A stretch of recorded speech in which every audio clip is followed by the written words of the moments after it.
Oh, sorry. No, go ahead. Do your spiel. Is there audio on this? Oh. I don't want to be caught. No, it's fine. Okay. I All want to. right. So hello, I'm Dara Collin. I'm excited to welcome you to Bump Up Mentoring Organization, and I'd like to introduce to you the presenter, Vincent Richardson, and he is the coordinator of inclusive learning at College of Southern Nevada. Yeah. So Dr. Vincent Richardson holds a doctorate degree in education and educational specialist degree in administration from Walden University. Dr. Richardson also holds a Master of Arts degree in teaching from Sierra Nevada College, along with 2 other degrees he received here in Nevada. He taught kindergarten through 6th grade in the Clark County School District for 12 years and now serves as an adjunct professor at the College of Southern Nevada, where he is also a mentor for students in the Bump Up Mentoring program. Thank you so much, Dara. Let's give Dara a round of applause for that. Thank you. Dara. I got it. All righty. First of all, thank you all for attending and welcome. When I was looking for a title, I thought College Mentoring Matters. Now, why did I come up with that? It just came out. I think it's a nice ring for what we're going to discuss today. So without any further ado, we'll go ahead and get started. Here's some takeaways that I want you to get from this presentation.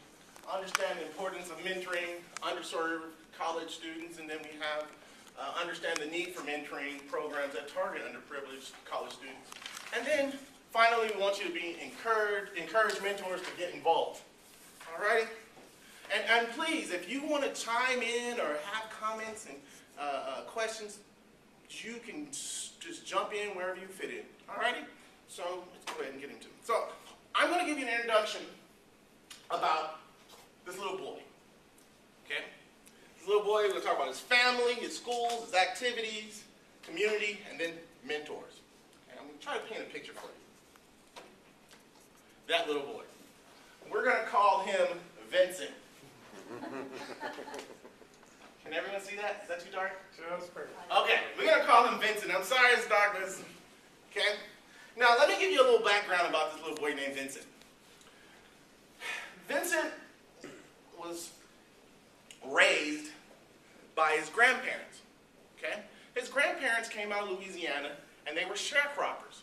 His grandfather did not graduate the 6th grade.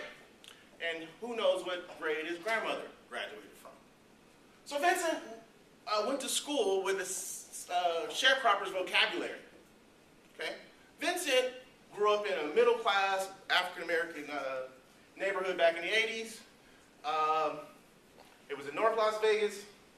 Many of the folks in this neighborhood were folks who worked at casinos, were religious leaders, and people worked at the test site.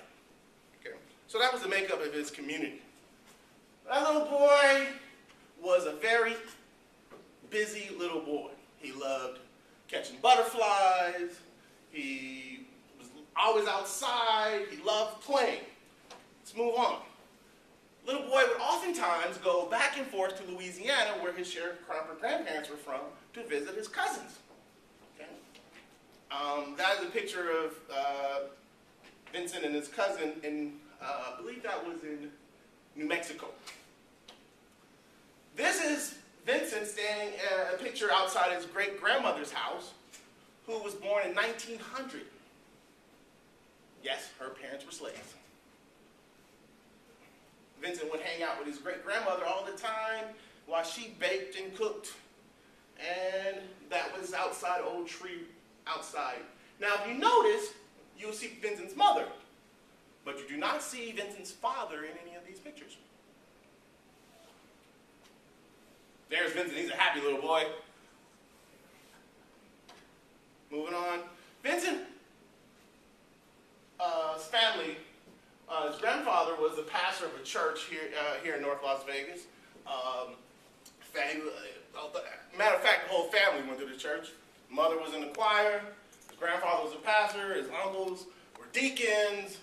Blase, blase, blase. Vincent went to Sunday school there. He was an usher. He did all kind of fun things at that church. His whole life surrounded that church. There he again with his brother, his mother again. They're at church again. Okay?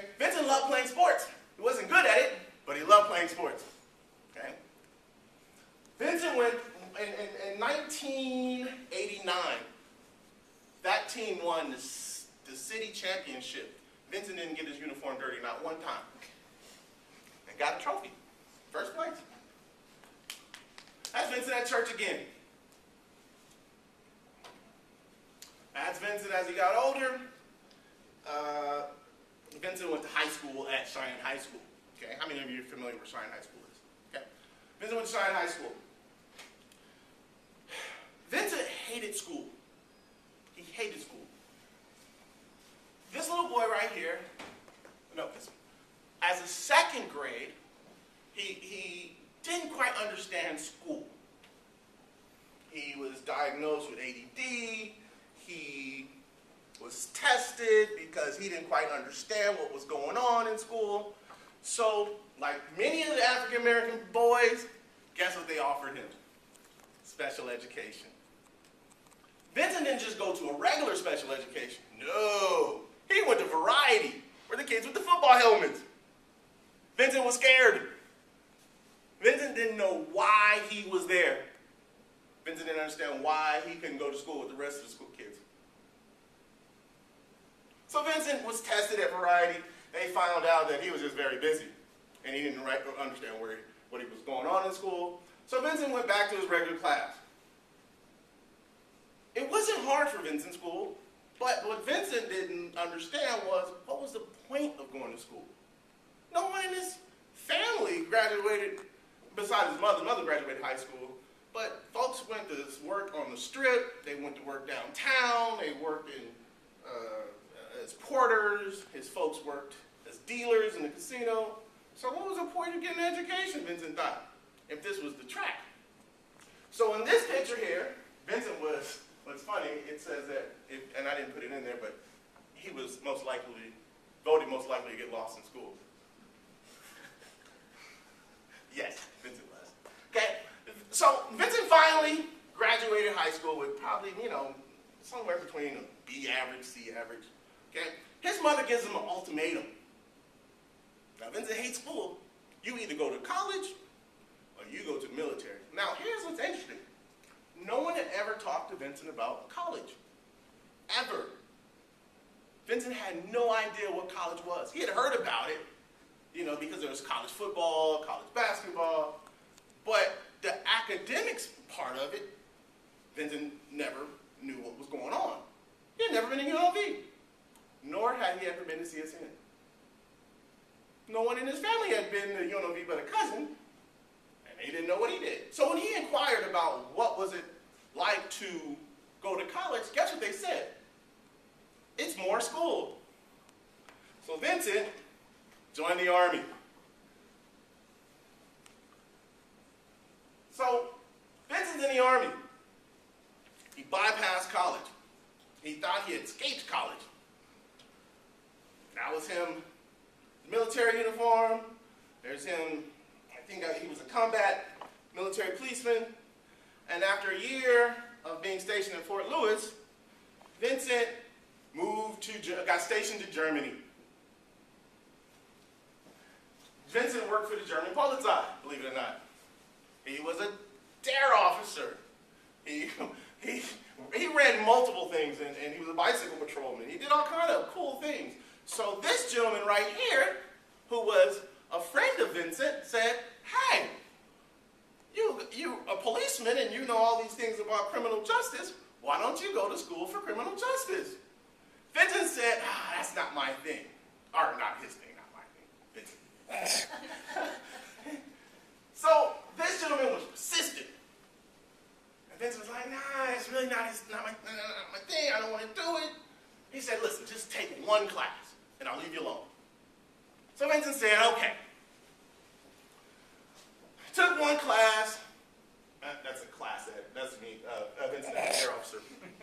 Okay, he took one class, and it was just like he thought it was going to be. It was a Saturday class. Vincent gave up his Saturday. Now, Vincent worked 5 days a week, and he gave up Saturday 8 hours to go sit in a lecture talking about criminal justice. Now, mind you, Vincent's a police officer, but he's not interested.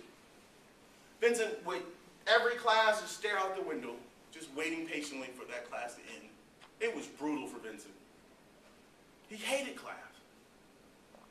He He dreaded going. Now, what's interesting is that Vincent, the class was taught by an FBI agent, and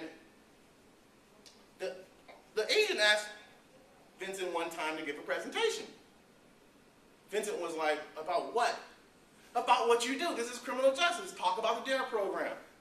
Vincent had to give a presentation on what he did every day and couldn't do it. He struggled. So Vincent struggled through that class and got a C. And someone said, keep going. You get one more class, you get 6 credits. Vincent thought, all right, we'll take another one. Okay. Vincent went through 30 credits in Germany. In 2001, Vincent got out the military and came to Las Vegas, enrolled at CSN. Vincent did not know how to navigate CSN. Vincent had to have someone come to him and say, here's how you do these things. This is how you do this thing, and this is how you do this. This is how you get books, because Vincent had no clue. When Vincent was back in Germany, you paid your money, here's your syllabus, see you, and your book, see you on Monday. That was the process. It's not like that in colleges, traditional colleges rather. So here's a picture of Vincent graduating from CSN. Yeah, Vincent was very proud. Okay? Vincent later transferred to UNLV. Yeah, Vincent graduated UNLV. Vincent got a job working in juvenile detention for 8 years, mentoring other students who had some challenges in life. Okay? Then Vincent also became a teacher at the same time. Vincent was a kindergarten teacher. Vincent decided, well, Vincent has a degree in criminal justice, guess he needs a master's degree in teaching. So he had to go back to school to get a degree in teaching. So Vincent thought, what about administration? So Vincent went to school again, get a degree in administration. And someone said, hey Vincent, why don't you get a doctorate degree? Vincent said, sure, go get a doctorate degree. And so Vincent's been in school for the last 20 years. So that's my story about Vincent. But here's what I want you to understand. The point why I said this story. This gentleman right here. Today, this gentleman is a command sergeant major in Comleen, Texas, and he has over 8,000 soldiers under him. This gentleman right here changed the whole trajectory of Vincent.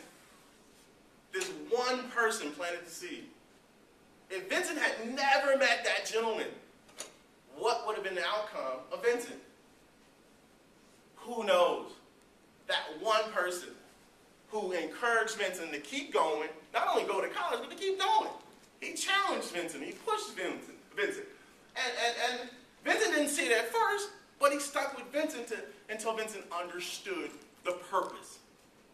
So with that being said, we're going to travel through a couple slides here talking about mentoring and why it's important. All right? Now, I'm going to take a swallow of this water because my mouth is dry. Thank you. So, here's one fundamental thing that we need to think about when it comes to mentoring. Young people do not know what they do not know. We know. We've been there. But they do not know what they do not know.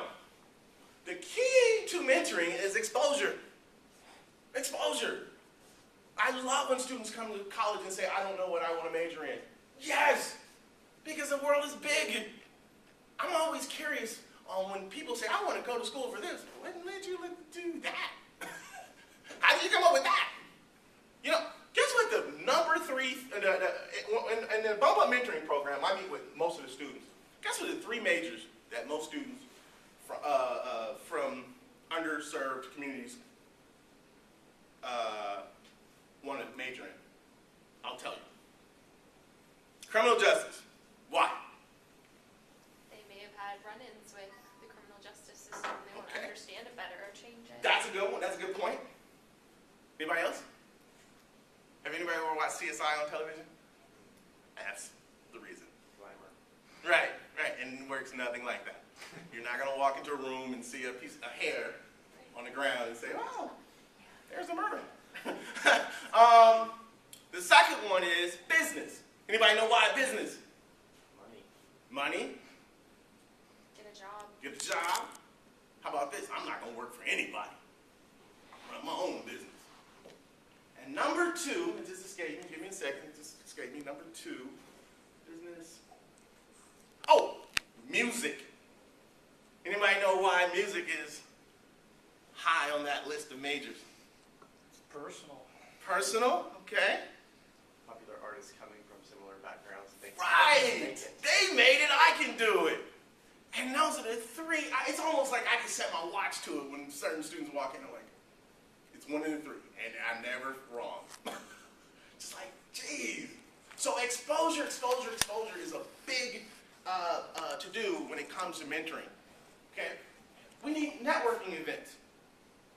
We need to get students out there to meet people, talk to people. One of the things I tell students when I say, when you meet a student, here's number one thing you need to do.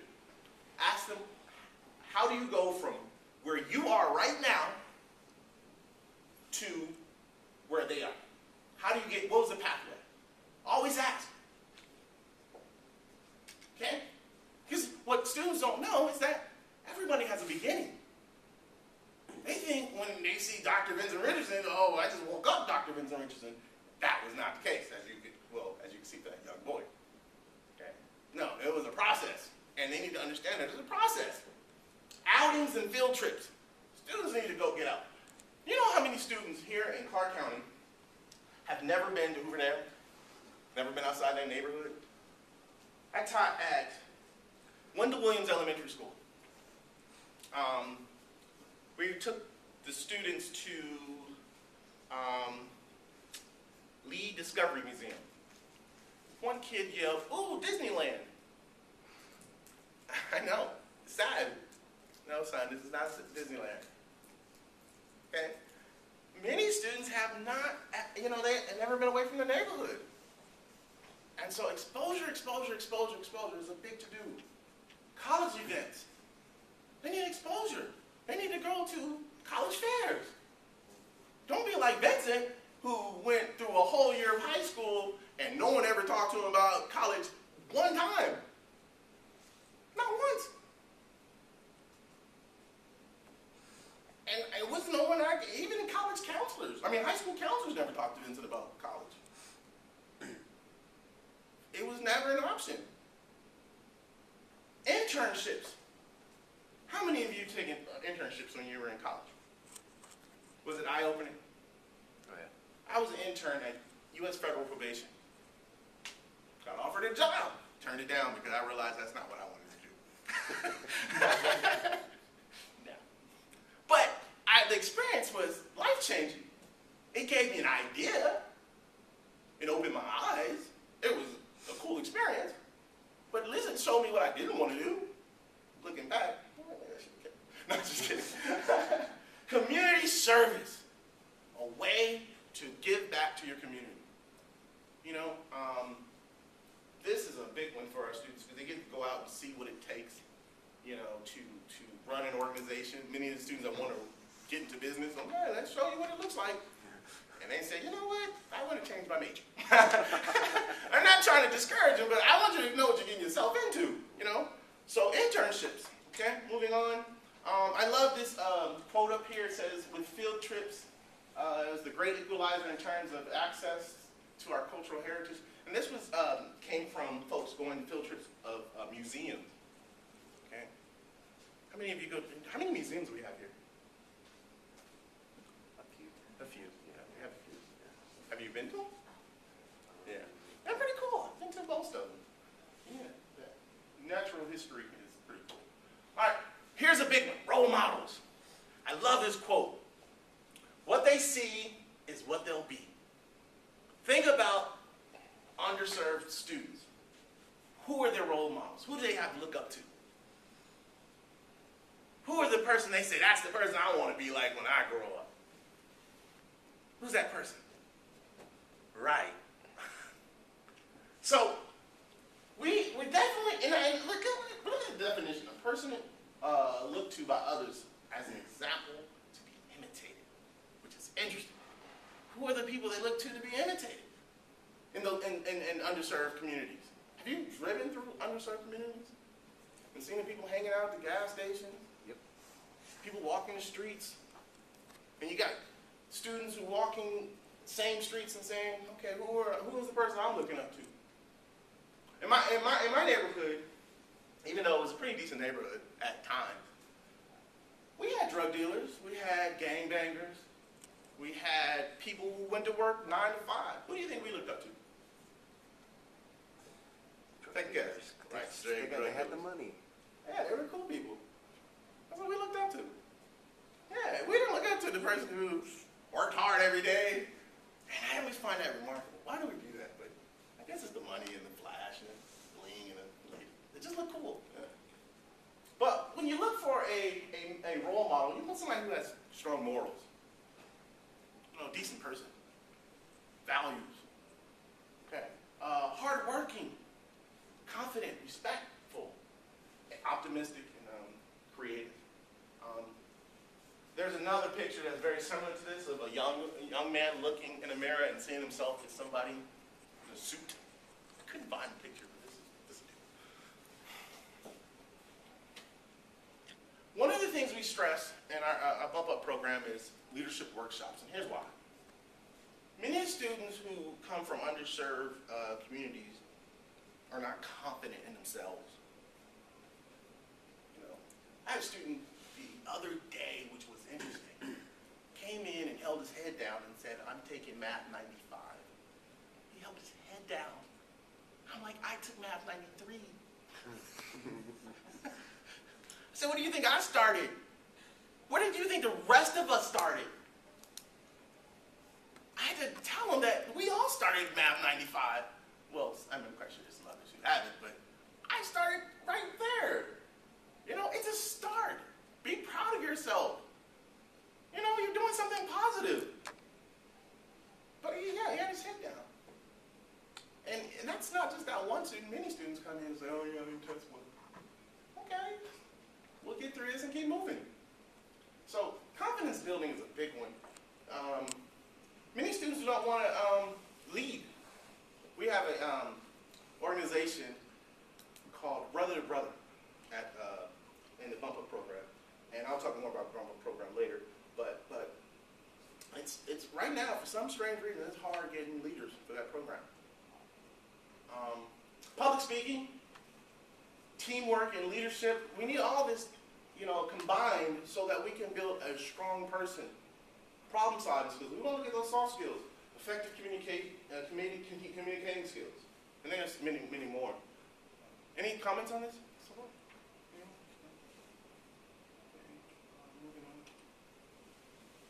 Character building. Here's a quote by Dr. King I thought was pretty cool on the purpose of education. He wrote this in 1947. He says, "We must remember that intelligence is not enough. Intelligence plus character, that is the goal of true education. The complete education gives one not only the power of concentration, but worthy objectives upon which to concentrate. The broad education will, therefore, transmit to one not only the accumulated knowledge of the race, but also the cumulative experience of social living." So if you think about it, when it comes to character building, how do we tie all this together to make a whole student? I think it was Mark Twain who said, and I'm paraphrasing, something to the effect of a child who only learns at school is an uneducated child. It has to be more than just what you learned in school. How do you put it together for a bigger, get more bang for your buck, if you will? How do you get the theoretical and then to the practical? So we need to teach also respect, responsibility, self-control, integrity. One of the things that students need to know is etiquette. One of the things we try to teach in Bump Up is time and place. When do you speak up, and when you learn it, just listen. Many of the students there have never heard the word no. I love this illustration here. And this is kind of like the way I was raised. Why can't we get a snowblower? We must be the only family in the world that still shovels the driveway by hand. Unfreezing. It builds character. Keep at it.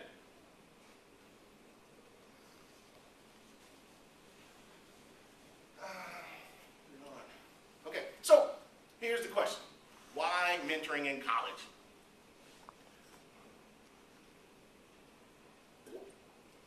Now, when you think about the student, it gives them confidence. It's a confidence boost when they need the most. You got someone, we had one student, his mentor is a judge. He's a criminal justice major. Think about the relationship there and the insight there. He doesn't have to recreate the wheel. He got someone who's on the inside telling him this is the way to go. I wish I had someone who sometimes can say, Vincent, okay, you don't need to do this. You need to do this. Because I already been down that road. Don't go that way, go this way. Many times I have to recreate the wheel myself. And again, it gives you an insider perspective. It gives you advice on the balancing responsibilities. Okay, time management is a big one. You know, that's a big one for college students. I never had to manage time before. When you come from high school, you know it's going to be from 7 to 3. College is all spread out. So that's one of the things we have to implement. Sharing can help reduce your burden. And there's some others like goal setting, networking, broadening the scope of knowledge, and then you see the job seeking and interview skills. We do that a lot. Any questions on this? Please feel free to jump in and share your experiences, share your thoughts. All right. Here's some research. I pulled out some in the greens, so just for the sake of time. Formal mentoring programs have provided the most significant increase in enrollment and retention of minority students, as well as increased their overall satisfaction with their educational experience. Now, this research came from a person named Pope. Okay? Now, if you think about it, with minority mentoring programs, you have a student who gets to interact with faculty and staff. What greater insight is that? You're not just seen as a number anymore, but you're seen as someone who we have a vested interest in. Student comes to me, Vincent, I'm having issues with financial aid. Let me take you over there and we'll talk to them together. Do you think those students understand what the financial aid person is talking about? Do you think I understand what they're talking about? Think about it. You know, think about a first-generation student, and you're talking all this financial aid stuff. What is that kid thinking? What are they talking about? Continuing with Pope's research, it says research has demonstrated that students who participated in such programs are much more satisfied with their college experience than those who did not participate in mentoring programs. And then I found the one at the bottom. These individuals will be able to assist, I got it right here in front of me. These individuals will be able to assist these students in overcoming some of their pre-college characteristics. And they're talking about mentors, okay? Such as the academic preparation and first-generation college student status among, with dealing with some of the conflicts that arise as a result of their enrollment in college, such as balancing their responsibilities. So that's just like I said, when it comes to all these different challenges, who do you go to? Did any of you out there have college mentors? You did? You did? You did? Great. Okay. And you didn't. So when you came upon an issue, who did you turn to? Well, most likely a work colleague like you did Okay. is the one that told me to go to college. Okay. Because there was nobody in my family either that really could guide me or set that path for me. Right. So. Are any of you first generation college students? Okay. Yeah, no one in my family went to college. Yeah. And we all made it here. I know. It's great. Here's some other findings. This is a cool research study. Findings that success in leadership. Now look at this one. 12 out of 20 participants had completed graduate school and more and had completed a doctorate degree. Just by being in college mentoring program. College mentoring program. Keep going, keep going. They're your sole support system.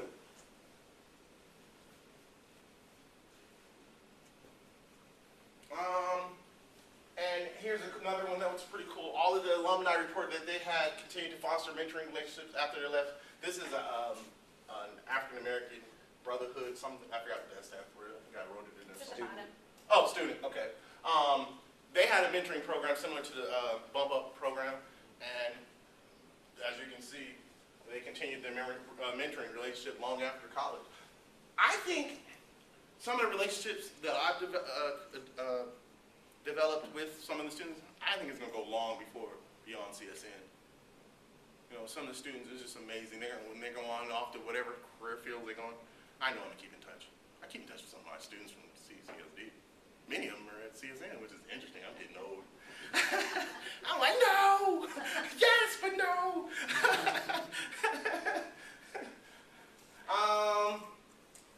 All participants noted that the difference experienced between the student African American brotherhood mentoring and those in their professional careers, they were roughly saying that they more relied on this type of mentoring program as a network versus the ones they had in their professional lives, which is interesting because isn't that the purpose of it?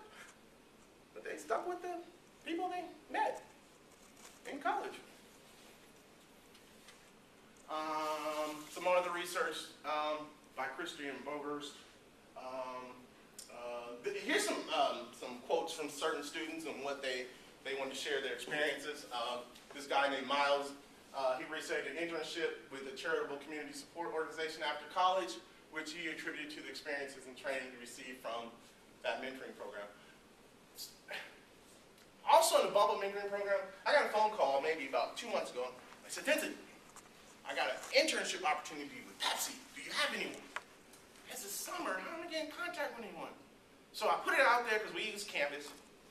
And one student picked up. And he said, I'll be there. Because it was the next day. And he told me that it was a very eye-opening experience.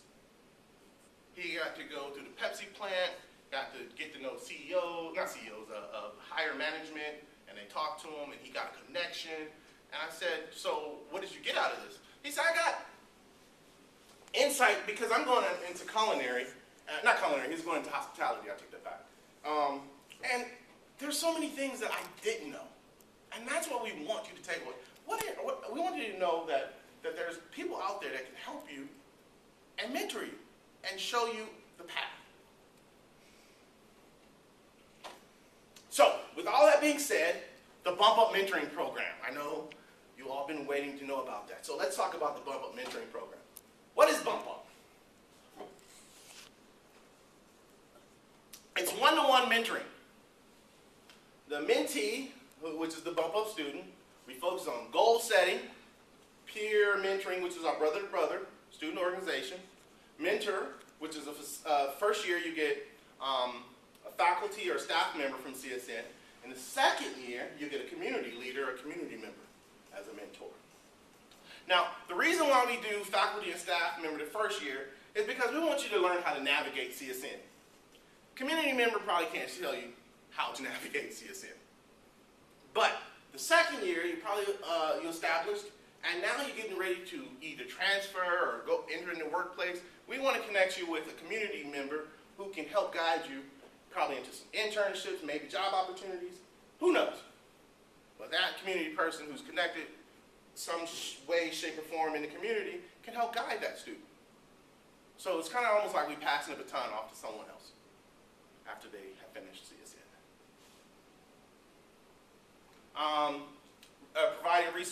Providing available resources. We have wraparound services here. We also work with TRIO, who's Nick is right there. We have, we also work with Gear Up students as well and other groups. Monthly workshops. I'm going to talk more about those workshops later. We have leadership training, and then we have obviously community service, a part of our program.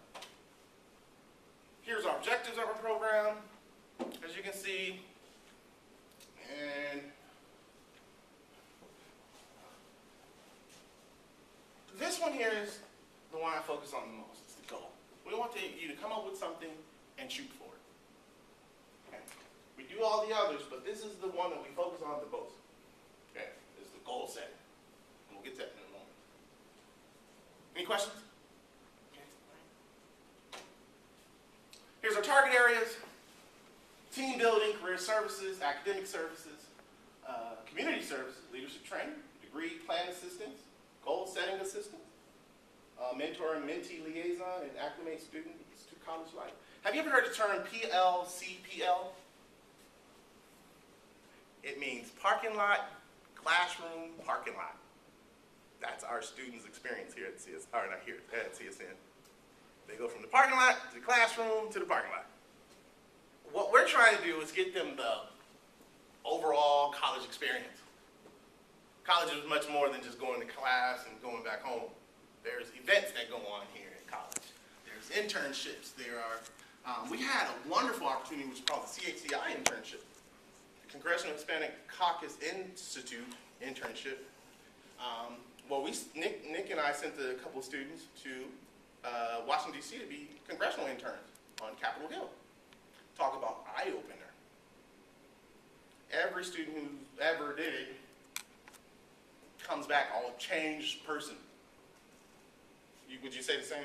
For sure. Right. Changed person. They go in, head down, I'm not sure about this, and they come back like, what did you do with this child?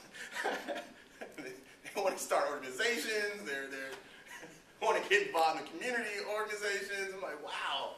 Okay, so it's amazing. Okay.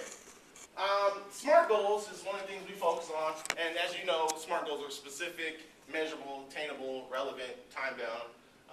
And what it does, it gives you a model to create your goals to.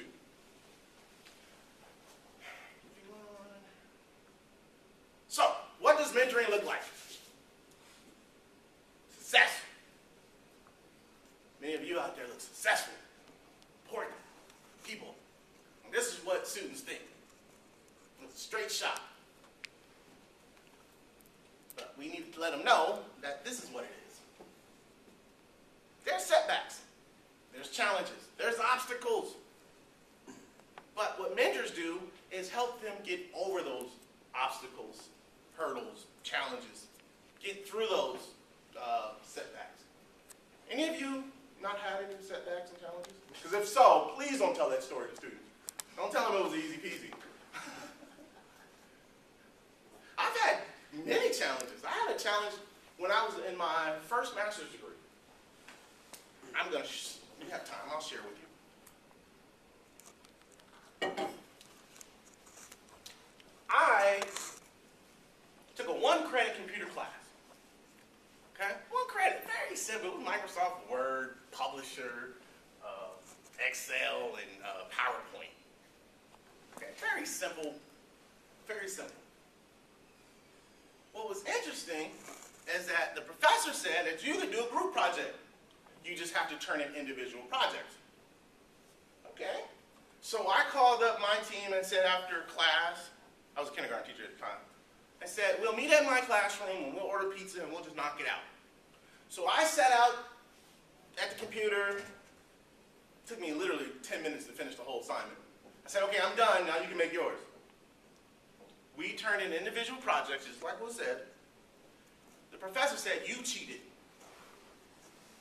And went forward with trying to get me kicked out of school for cheating. I said, that's fine. Just tell me how you picked me out of the group. How did you pick me out of the group to cheat? How was I the cheater? And she just really went off on me, yelled at me. But how did you pick me to be the cheater? How did you pick me?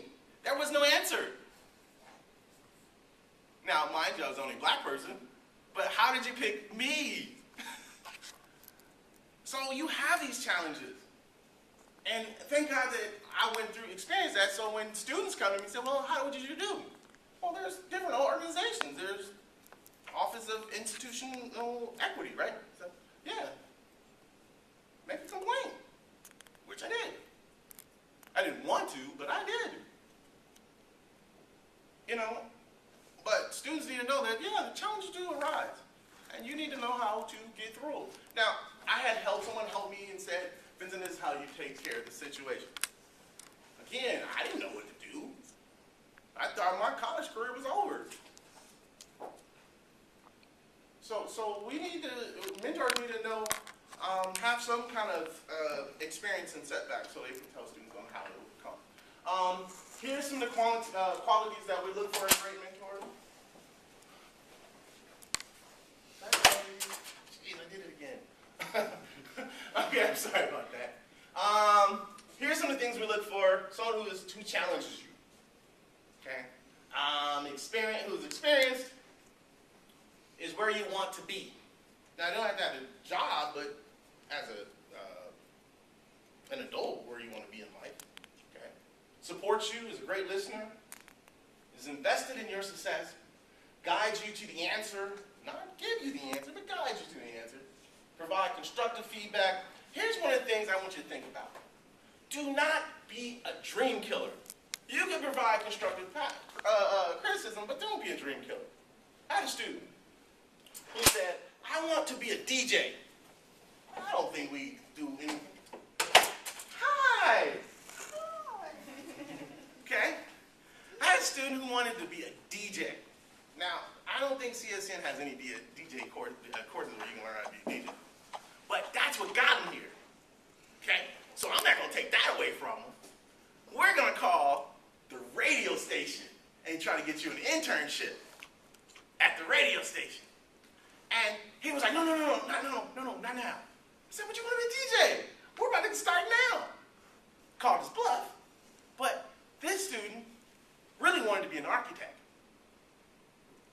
Really? I know. How do you go from DJ to architect? I have no idea. But that's what he really... So he graduates this year with a couple of degrees towards his architect. I'm very proud of him. So we want you to provide constructive feedback, but don't be a dream killer. If that's what got that student here, if he wants to be a musician or a business person or a criminal justice person, we're going with it. Okay? But we can also offer some other ideas too. Okay? Number 9, respects you. We need mentors who respect the student. Students come with a whole host of variables. Some of the things that, sheesh, you make you just sit back and scratch your head like, I don't know about this one. But let's still be respectful. Respect the student. You know? And then, one of the most important is available. Nothing worse than the student said, I've reached out to my mentor, and they will not respond. It's nothing worse. Because this student has opened up, took the time to make themselves vulnerable, and then the mentor won't respond. It's very, very, very, very sad. Any questions on being a great mentor? Okay, before I go any further, can I introduce Dr. Barbara Weems, who was my college mentor for my doctoral program? Yeah, she is a professor at Wayne State University, right? In Detroit, Michigan. Yeah, so that's who helped me get over the hurdle. Yes. You're responsible for this. Yes, that's Dr. Barbara Weems right there. Yeah, in the flesh. Yeah, do you want to share anything, anyone? Yes? I was going to ask, did you start the Bump Up program? Did you use a model from elsewhere? And then the second part of the question is, how do you recruit mentors? Great question. Okay, the answer is no. I did not start the Bump Up program. There was a gentleman named Andrew Bryce Hudson out of Ohio. He started the Bump Up program. He modeled it off a program in North Carolina. There are a few programs out there. And the second question was, how do we recruit? How do you recruit mentors, capable mentors? Recruitment is tricky. Right now, we're using Promise Scholars, right? We also go out into the community and look for prominent people who can be mentors.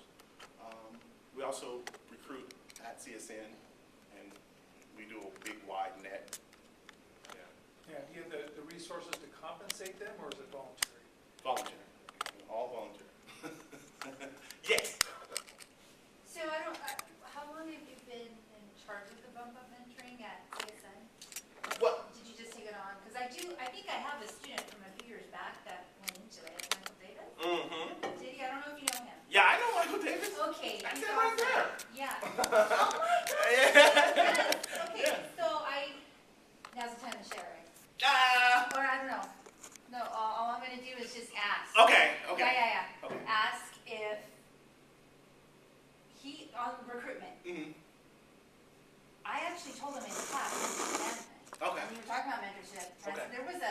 There's a bump up mentoring program, and I was teaching at Cheyenne, Oh, in North okay. Las Vegas. He said he already knew about it. Right.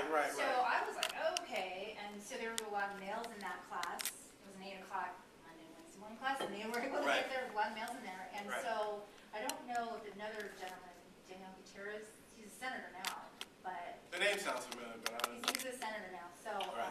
the government senator. So Right. I actually just recruited in my class. Right. I don't know how many Well, right now we classes have. actually do that as far as recruiting, because I think it's a great program, especially with the gentlemen that are in my Right. business and management classes. Thank you for that. They definitely have potential, and this works for them. Right. It Absolutely. really works for them. I can do so much. Right. But that's, I think, a great way to recruit is in the classroom, but I don't know how That's it great. goes with other professors. I don't know. That's a great point. I think we're going to have to at maybe one of the adjunct conferences or the conference we're going to present and then ask professors if we can come into their classrooms and give a small presentation about the bump up. The deans and chairs and Yeah. faculty senate have all the information, and we've asked them to kind of disseminate. Right. Oh yeah, we did do that. We went to. That's where we've had success with institutional equity is Right. building the culture where they start asking, will you come in and present to our class? Right. I don't see why it wouldn't work Right. with this, and they're not going to, some students aren't going to come to you. Absolutely. You got to go out and grab them where they are. Oh, I canvass the hallways. You want free book money? And,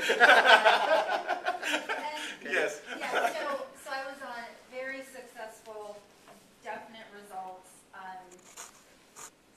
I don't know if it's at other campuses, as I teach all the Right.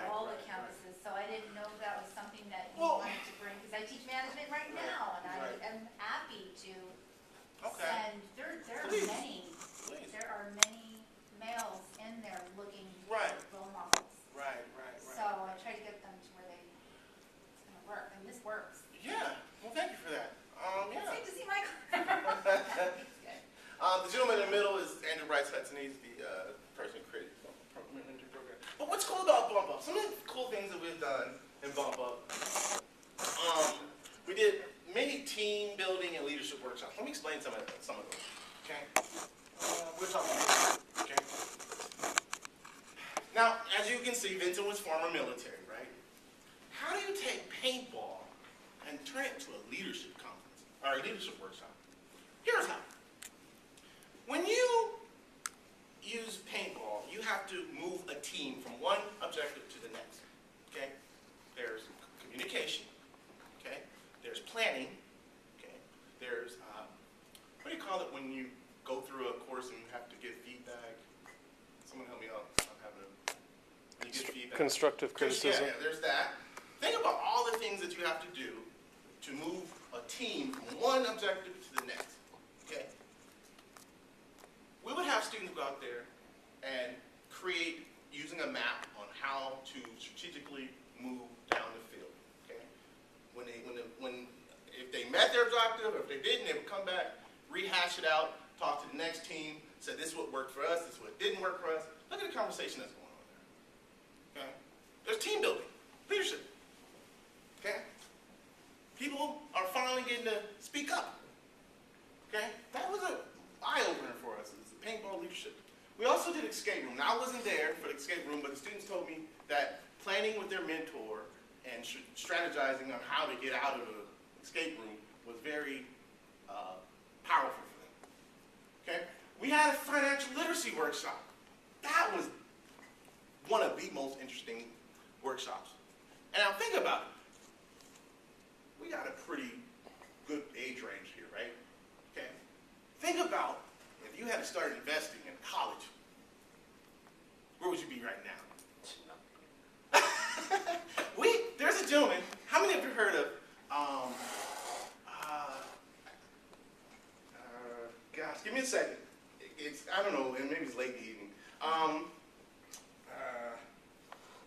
Young Money. How many of you heard of Young Money? I know that I got the smirks on the face. How many of you heard of Young Money? Who did you hear Young Money from? Well, don't we bring young money in? How are you giving away the answer? Most people say Lil Wayne's group, right? The rapper Lil Wayne, Young Money. Okay. No, it's not Young Money.